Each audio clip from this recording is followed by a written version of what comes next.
بسم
الله الرحمن الرحيم. الحمد لله رب العالمين، والصلاة والسلام على رسوله الكريم محمد وعلى آله الطيبين الطاهرين وأصحابه الأكرمين.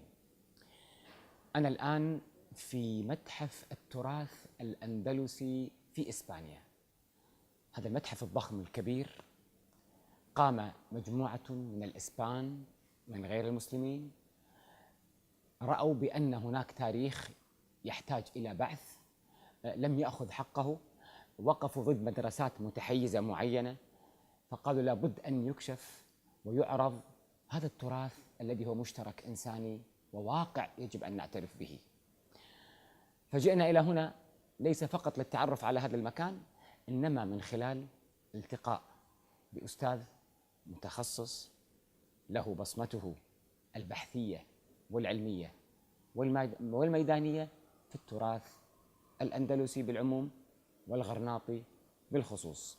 معي الأستاذ الفاضل البروفيسور الدكتور أنطونيو مالبيكا. مرحبا بك، أنا ضيف عليك، ولم يقصر، جاء من مكان بعيد لكي يلتقي معنا هنا.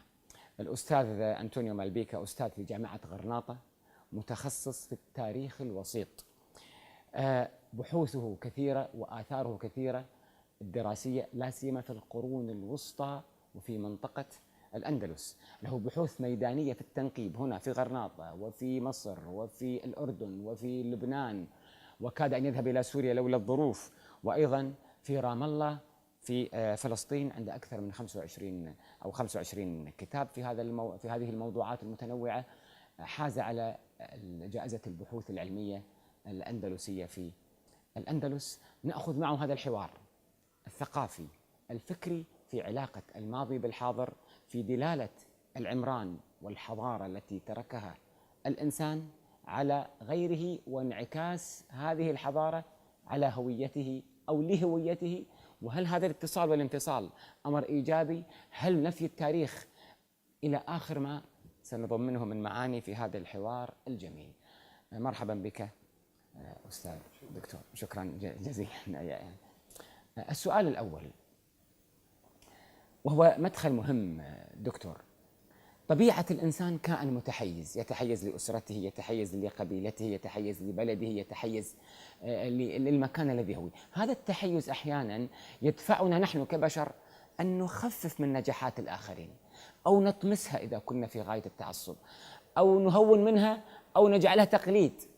ألا ترى أن هذا مشكل في تبادل الحضارات موجود ومعترف به وله أثره السلبي؟ Yo creo que el problema principal está en que las culturas han permanecido cerradas durante mucho tiempo y ha habido una oposición fuerte de unas hacia otras. Eso es tan antiguo casi como el hombre. Una comunidad humana permanece siempre aislada con respecto a otras que son vecinas. Y hay una hipervalorización de sus caracteres y un menoscabo de las opiniones de los vecinos. La homogeneidad en la cultura es impensable. Por tanto, debemos de aprender a convivir, igual que convivimos con distintas lenguas, a convivir con distintas formas culturales y con distintas expresiones del hombre frente a la naturaleza y del hombre frente a otras sociedades y a otros hombres. Por tanto, la ignorancia de las culturas por ser diferentes me parece que es uno de los grandes males de cualquier sociedad. Y en la sociedad actual se ha acentuado muchísimo estas características precisamente por la necesidad que ha habido de crear una cultura universal que nada corresponde a la realidad, sino que menoscaba la capacidad que tiene el hombre de dar diferentes respuestas ante lo que sucede a su alrededor. Por tanto, no contar con las diferencias culturales me parece una aberración. Las diferencias culturales son una realidad que enriquecen a la humanidad y lejos de aminorarla, la engrandecen. دكتور، فلسفة العمارة الإسلامية ما الذي أضافه المسلمون في فلسفة العمارة والإنجاز المعماري من خلال دراستك لجنة العريف وغرناطة في هذه المنطقة الأخيرة في الأندلس؟ La arquitectura y la estética musulmana se pueden considerar en primera instancia como continuadores del mundo clásico. Es el cristianismo el que rompe la tradición del mundo clásico e introduce nuevos vectores. La tradición del mundo clásico tiene su continuidad en el mundo islámico. Y a partir de ahí se introduce no solamente esa corriente del mundo antiguo, sino también las corrientes profundas que suceden en otras partes del globo terráqueo. Por ejemplo, las culturas chinas, las culturas orientales, van a acercarse y aproximarse al mundo islámico a partir de la expansión del Islam. Eso quiere decir que la estética que poseemos nosotros como heredera de la estética musulmana es una estética de una larguísima tradición y de un conglomerado de culturas que van a permitir que aparezca una cultura nueva siendo heredera de otras culturas. Por tanto, lo que hoy en día observamos en la arquitectura islámica y en la estética es una tradición muy largamente alimentada, pero renovada, y que trae como consecuencia monumentos tan importantes como la Alhambra de Granada, que son un compendio de toda la tradición histórica y cultural del mundo medieval y que se proyecta en el mundo moderno. Hasta tal punto es así que a mí me gusta decir que la Alhambra es el compendio de todo el arte musulmán, de todo el arte islámico a lo largo de muchos siglos. Y de alguna manera esa tradición se va a proyectar y se va a prolongar más allá de Al-Ándalus, porque en la tradición hispana hay una pervivencia de estas cuestiones. بروفيسور مولبيكا، من خلال دراستنا لسقوط غرناطة، من الأسباب التي ذكرت في تأخير سقوط غرناطة أن كان هناك مرض طاعون شغل الأوروبيين عن الزحف عليها، أن هناك خلافات أوروبية بين القشتاليين وغيرهم، أن غرناطة كثيفة في السكان. لكن هل تعتبر المعمار الغرناطي، القوة البنائية الهندسية، كانت سبباً في سقوطها، تأخير سقوطها وتعجيل سقوط غيرها؟ Granada era un territorio bastante poblado, bien organizado, bien defendido, que a mediados del siglo XIV, cuando se produce la gran crisis del sistema feudal europeo y consecuentemente del sistema feudal peninsular, de los reinos cristianos, tiene la capacidad de reponerse, de rearmarse, de defenderse y de construir toda una serie de edificios que la van a proteger. Pero al mismo tiempo yo creo que el secreto definitivo de la caída de Granada está en un hecho que puede parecer poco importante, pero que a mí me parece sustancial, y es que la apertura de Castilla y Portugal al Atlántico, con la llegada a la zona de la fachada atlántica marroquí y con la llegada a la isla del Atlántico va a generar unos mecanismos de producción y de capacidad de riqueza que nada tienen que ver con lo que había antes y que van a sustituir a lo que era el reino de Granada, que era un reino capaz de producir, capaz de alimentar a una población muy densa y al mismo tiempo de exportar productos fuera. Ese cambio sustancial es el que va a producir la caída del Reino de Granada. Cuando el Reino de Granada ya no es necesario en el entramado europeo, es cuando cae. Antes el Reino de Granada ha perdurado y no ha tenido problema ninguno porque hacía de enlace, de engarce entre diferentes culturas mediterráneas y diferentes economías mediterráneas. بروفيسور مالبيكا المتخصص في العلوم الغرناطية والتراث الأندلسي والحفريات، أشكرك على هذه الإثراء الجديد الذي تنورنا به، ومشتاق للمزيد ولكن بعد هذا الفاصل إن شاء الله.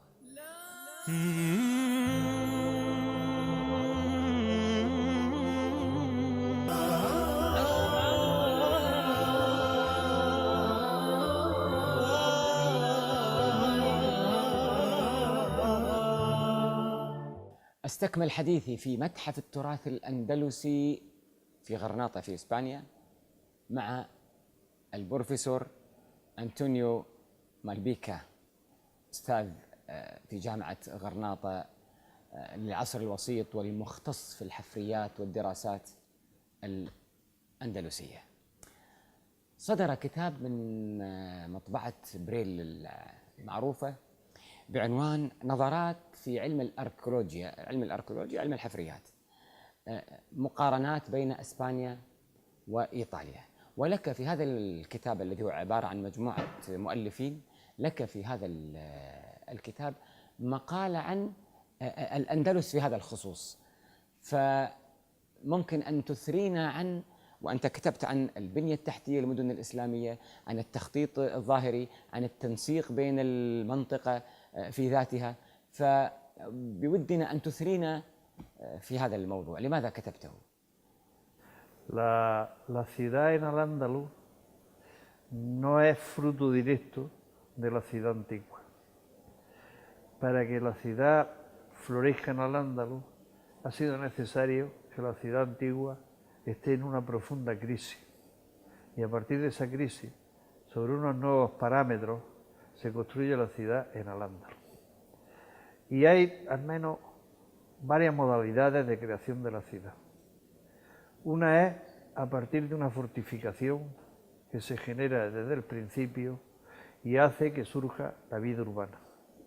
Otra es a partir de la elección de una alquería, una caria, en donde se instala la mezquita mayor y comienza a funcionar como centro rector de todo un territorio. Y la tercera es a partir de la evolución de la ciudad antigua que estaba en una profunda decadencia. En el caso de Al-Ándalus se dan siempre estos tres casos, estas tres posibilidades. Por lo que respecta a Granada, la fundación de la ciudad tiene unas características muy especiales, porque la ciudad no es el resultado inmediato de la llegada de los árabes, sino que antes de la llegada de los árabes a Granada como ciudad, se genera una ciudad anterior que se llama Medina Elvira, que se crea en un extremo de la Vega. Esa ciudad se funda a partir del acuerdo de la población rural con los grandes jeques que hay instalados en Elvira, que son un grupo tribal de origen sirio que ha venido al Ándalus en el 743 o 44. Y a partir de ese momento se genera la ciudad de Elvira, que va a durar hasta el 1013, que es cuando la población de Elvira se traslada a un castillo que había en Granada y que se llamaba Cala Garnata, el castillo de Granada. Es entonces cuando los bereberes Sinjaya instalan una ciudad nueva en Granada. Y esa ciudad nueva está planificada porque, como también lo estuvo Elvira, está organizada en espacios que se atribuyen a los distintos grupos humanos, de tal forma que la ciudad responde a un esquema que siempre ha existido. Por ejemplo, la ciudad de Granada no ha crecido nunca más allá de Virrambla, más abajo de Virrambla, que es donde se encuentra el final de las terrazas cuaternarias, donde está ya la vega, que es donde se cultiva. No ha crecido más allá de la Puerta de Elvira, que es donde está la gran necrópolis de la ciudad de Granada. No ha ido más allá de la orilla izquierda del río Darro y apenas ha avanzado sobre el río Genil. Y por el norte ha llegado a las colinas del Albaicín. A partir de esa realidad, lo que hace es que la ciudad se va densificando y se va ocupando, de tal forma que genera unos ritmos de vida muy adecuados a los territorios en donde se inserta, quedando distribuidos todos a partir de un elemento sustancial en el urbanismo islámico, que es la mezquita mayor, la mezquita Aljama. Esa mezquita es la que determina las relaciones entre toda la población de la ciudad y al mismo tiempo de la población de la ciudad con la población de los alrededores.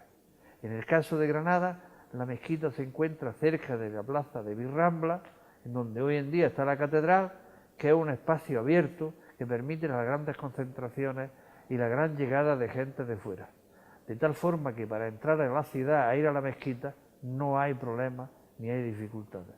El camino está libre y es posible concentrarse en la mezquita sin mayor dificultad. Hay que tener en cuenta que la mezquita genera algo muy importante, que son los zocos, los lugares de mercado. Y eso hace que la concentración de población sea un hecho, no solamente para el rezo, sino también para el intercambio comercial. En este sentido, el urbanismo islámico es fundamental tener en cuenta que el intercambio de productos entre la ciudad y el campo cercano es muy importante.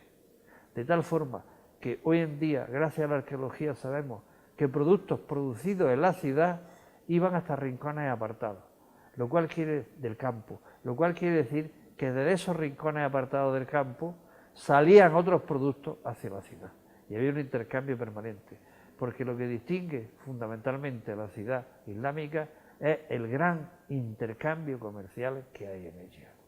Y eso hace que sea una ciudad muy viva, muy ocupada por la gente, muy habitada, donde la gente se mueve muchísimo, va de un lado hacia otro, donde la gente tiene relaciones muy fuertes los unos con los otros y determina que mientras el espacio de la casa queda como un espacio privado reservado a sus dueños y a su familia, el espacio público es muy frecuentado por la mayoría de los hombres que viven en la ciudad. شكرا على الشرح المستفيض بروفيسور. بروفيسور، كل الذين يزورون قصر الحمراء يقفون وقفة مع ساحة الأسود ويتكلمون عن الفن التكنيك، الفن الإجرائي الفني في قضية المياه التي تخرج من أفواه الأسود، وهذه استراحة للمشاهدين. ويتكلمون أن كانت عبقرية الصناعة، وعندما جاء بعض المهندسين المعاصرين من أجل فك الشفرة كيف كل أسد يخرج الماء وراء الآخر بعد ساعة، زمان على 12 ساعة مقسمة على اليوم، ففسد هذا الشيء. هذه رواية شعبية، يعني خربوا الصنعة. فهل هي رواية شعبية، لغز هندسي؟ ما آخر الكلام يعني حتى يكون كلامنا علمي. La tradición las tradiciones de la Alhambra son numerosas.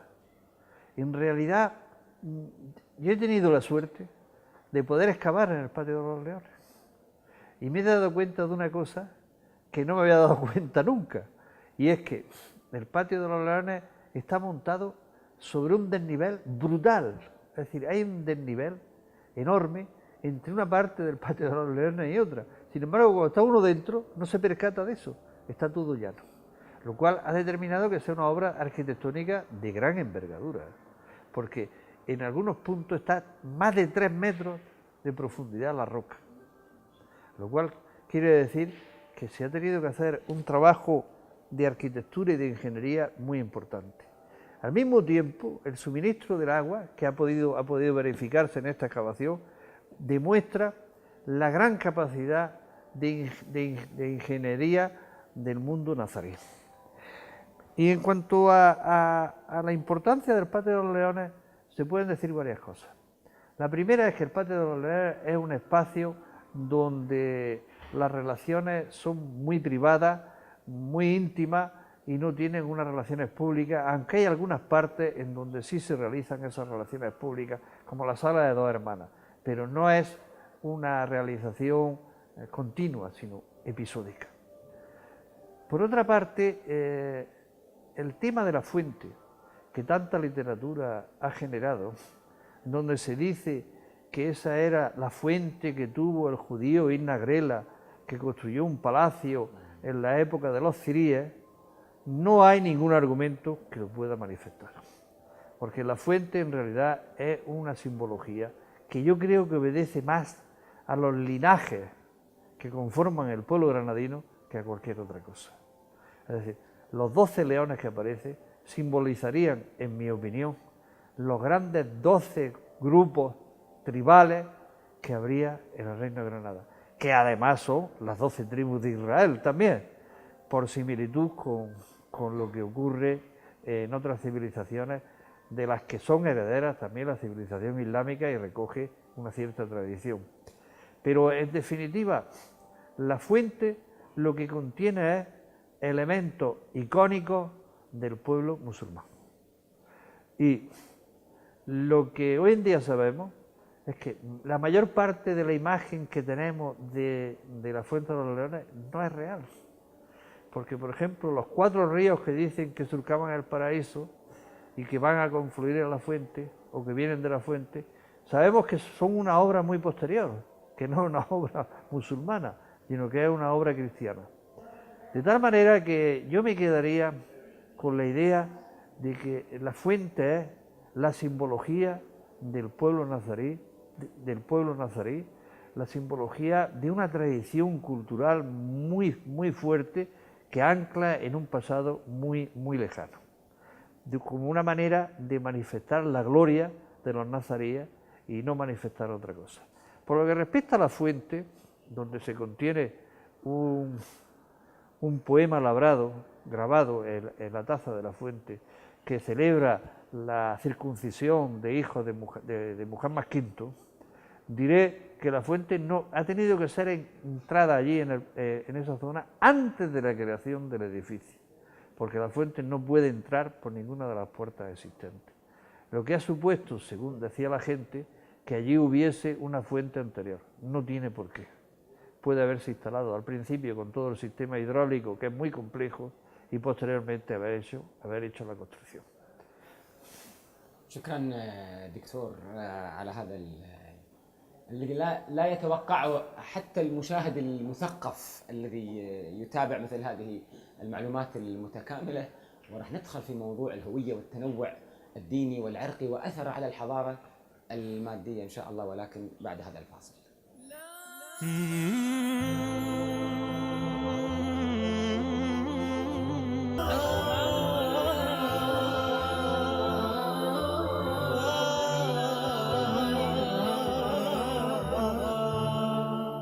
ما زلت في متحف التراث الأندلسي في غرناطة في إسبانيا. انتقلت في الفقرتين الأوليتين في الغرفة، الآن إلى معرض غرفة أخرى وغرف ثانية. هذا المعرض فقط في التراث الأندلسي الإسلامي، قام عليه بعض الإسبان من غير المسلمين لاكتشافهم أو لاعترافهم بهذا التراث العريق الذي ينبغي أن لا يندرس ويعرفه العالم أجمعين. ونحن في أكبر مدينة أوروبية للسياحة ولا سيما لغرناطة. من ثم استضفنا البروفيسور أنطونيو مالبيكا، مرحبا بك مرة ثانية وثالثة، لكي يبصرنا في الآفاق المعرفية والفكرية والحضارية واتصال الزمان الماضي بالحاضر واكتشاف بعض القيم الحضارية التي تصلح في كل زمان ومكان.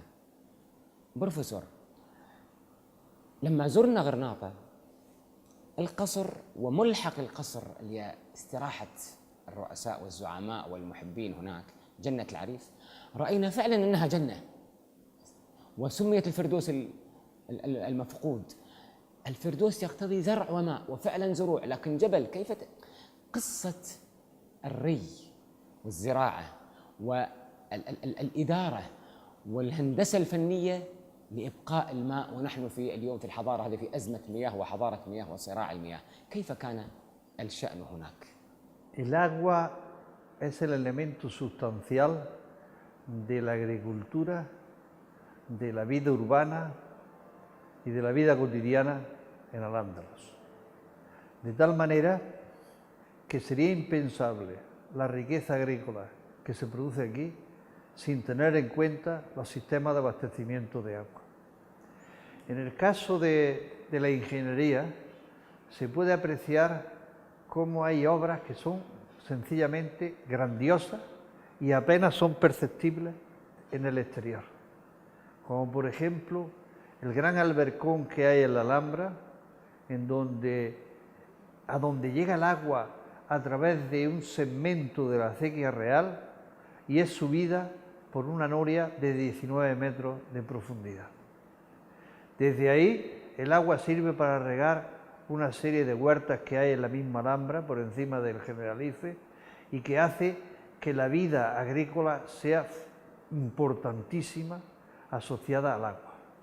La asociación del agua con la vida agrícola parte de la idea de que es necesario unir el calor con el agua, es decir, generar un sistema agrícola que permita una capacidad productiva muy superior a la que tenía el clima mediterráneo por sí mismo, donde el agua escasea en la época de calor y las plantas no pueden crecer con la capacidad que crecen cuando se les suministra agua.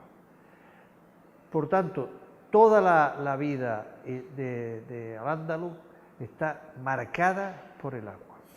Hasta tal punto es así que no solamente existen sistemas hidráulicos más o menos complejos, difíciles de entender si no se está dentro de ellos, sino que además toda la organización del territorio pesa a partir del agua, se motiva a partir del agua, de tal forma que no es posible pensar en un Al-Ándalus sin el agua y por tanto sin la ingeniería hidráulica que lo permite. La ingeniería no tiene por qué ser muy compleja, es una ingeniería muy inteligente sobre todo, donde la ley de la pendiente es la que hace que el agua se desplace y cuando no hay pendiente suficiente se busca la noria para elevarla. O incluso el shadup, el pozo que permite coger agua a partir de un balancín y suministrarla a la tierra o suministrarla a los baños, por ejemplo. Yo creo que el gran asombro del mundo andalusí es el aprecio y la organización del agua. بروفيسور، الناس تركز على الجانب المعماري والهندسي والفني والزخرفة وتنسى مكتبات الأندلس التي عرفت بمكتبات عامة ومكتبات خاصة ونظام إعارة. هل بالإمكان تعطينا فكرة عن الكتب والورق والمكتبات وما حوله الجانب الفكري العظيم الذي عرفت به وصدرته للعالم؟ La cultura escrita en Al-Ándalus era muy importante, por tanto la transmisión a través de la cultura era fundamental y las colecciones de libros que había en las bibliotecas eran lo que permitía que esta cultura se mantuviese y progresase. Había una formación intelectual muy densa, es verdad que por una minoría, que es la que transmitía toda la tradición y lo hacía a través de la cultura escrita y de la cultura oral. Pero las bibliotecas eran fundamentales. Las bibliotecas en las mezquitas, por ejemplo, o en las madrasas, eran algo fundamental para poder hacer la enseñanza y poder transmitir esta cultura. قصة محرقة الكتب، المحرقة الكبيرة اللي صارت في باب الرملة، ممكن تعلق عليها؟ En la plaza de Birrambla hubo una gran quema de libros porque Cisneros pensaba que gran parte de los libros que había eran libros religiosos. Y es verdad que había un importante número de libros religiosos, pero lo había de todo tipo. Me parece que la quema de libros lo que significa es la incomprensión y la incapacidad de una cultura para poder asimilar los valores de otra. Y eso significa algo muy triste y es la falta de progreso humano y la falta de desarrollo cultural. بروفيسور مالبيكا، بقي معي فاصل أخير راح أفصل فيه بالضرورة على ماذا صنعت الزحمة والكثافة السكانية في غرناطة وعلاقتها في العمران والتنوع العرقي والعقائدي وأثره على الحضارة.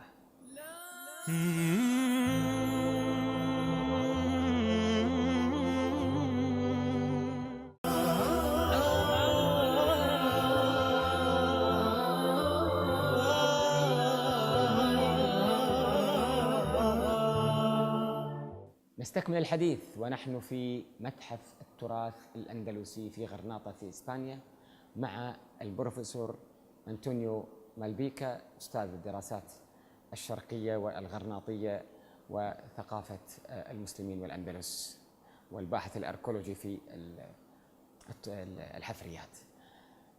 دكتور، التداخل والتعايش الديني المسيحي الإسلامي وقليل من اليهود، هل أثر سلباً أو إيجاباً على الجانب الفني، الجانب المعماري، النهضة عموم فكرة النهضة في هذه البلاد الأندلسية رغم وجود هذا التعايش؟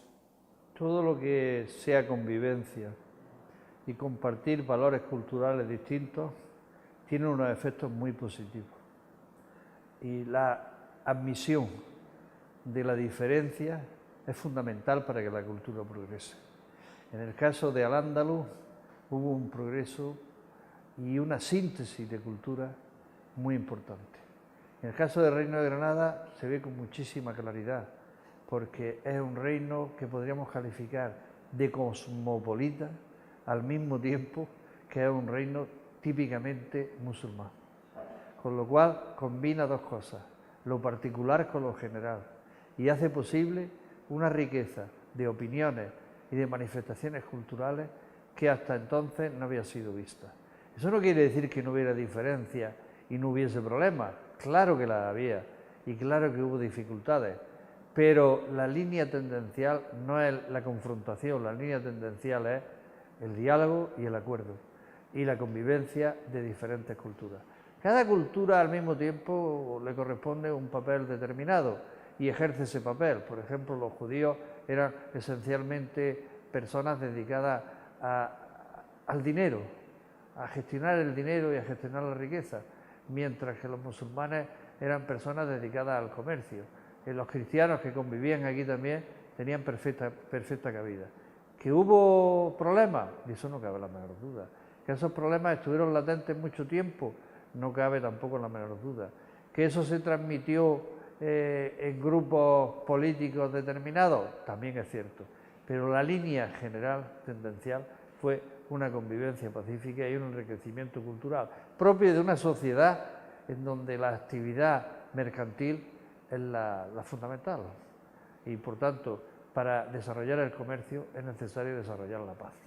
بروفيسور مالبيكا، تقييم عام لحضارة المسلمين في الأندلس، هل هي مبالغ فيها حسب ما يتكلم مناصروها أم أنها هذه هي الحقيقة؟ Yo creo que España no se puede comprender sin tener en cuenta la historia del Al-Ándalus. Es decir, que España también es el resultado de la sociedad andalusí.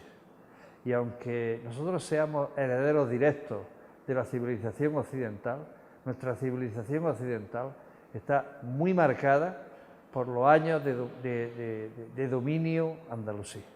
Es decir, por los años en donde Al-Ándalus fue una realidad política, es decir, los siglos en los que Al-Ándalus estuvo en la península ibérica. De tal manera que no solamente quedan restos monumentales que se han conservado, es decir, que no fueron destruidos, sino que se mantuvieron, como por ejemplo la Alhambra de Granada, la Giralda de Sevilla, la Mezquita de Córdoba, etcétera, sino también por todo el entramado de paisaje que nos rodea, es decir, el culto al agua, la generación de una agricultura irrigada muy importante, las obras hidráulicas que se realizaron, e incluso por algo que puede parecer de poco peso, pero que tiene mucha importancia, que es nuestra lengua. Nuestra lengua, con ser una lengua latina procedente del latín, está llena de arabismos, está llena de formas de hablar propias del mundo árabe. Y además nuestras costumbres, que aunque se han modificado, sin embargo tienen también una base todavía de al-ándalus. Creo que por tanto no es comprensible España sin tener en cuenta la historia de al-ándalus. بروفيسور مالبيكا، السؤال الأخير: ماذا بقي من تراث وحضارة الإسبان المسلمون بعد أن طردوا؟ وهل الإسبان يعترفون أم يتنكرون لجهد المسلمين في حضارة على أرضهم إسبانيا؟ Yo creo que en los últimos tiempos ha habido un progreso importante en cuanto al conocimiento de la cultura de al-ándalus y que eso ha significado un entendimiento mayor con el mundo árabe, no un entendimiento, digamos, apasionado sin más, sino un entendimiento reflexivo. La cultura árabe ha traído prosperidad y ha traído desarrollo a la península ibérica y ha generado un mundo que hasta entonces era desconocido. Que hoy en día no es nuestro mundo, efectivamente, hoy en día no es nuestro mundo, pero somos herederos también de ese mundo.